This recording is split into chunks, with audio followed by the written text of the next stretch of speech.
ਉਹ ਤਾਂ ਉੱਥੇ ਹੋਈ ਤੋਂ ਹੀ ਆ ਆਪਣੇ ਮੁਰ ਤੇ ਦੋ ਇੱਧਰ ਇੱਕ ਵੱਡੀ ਫੁੱਫੀ ਨਾਈਟ ਵੀ ਫੁੱਫੀ ਗਾਉਂ ਸੇ ਇੱਧਰ ਉਹਨਾਂ ਦੀ ਤਾਂ ਕਬਰ ਵੀ ਹੈ ਇੱਥੇ ਕਿੱਥੇ ਉਹ ਬੀਬੀ ਗੌਂਸ ਦੀ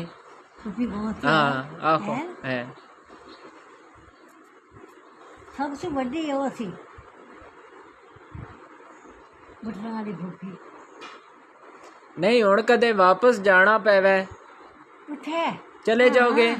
जान देंदे मार दे नहीं वैसे मौका मिला अगर हैं अगर मौका मिला चले जाओगे ना जाने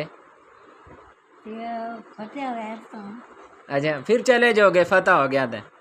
फिर तेरे अच्छे चलो ओ सोना सी या ये सोना ओ नहीं जान देंदे ओ सोना सी या ये मुल्क सोना हैं ओ सोना सी मुल्क आहो या ये ला सोना ये जेड़े सारे ये पानी ग्राई वाले सारे सब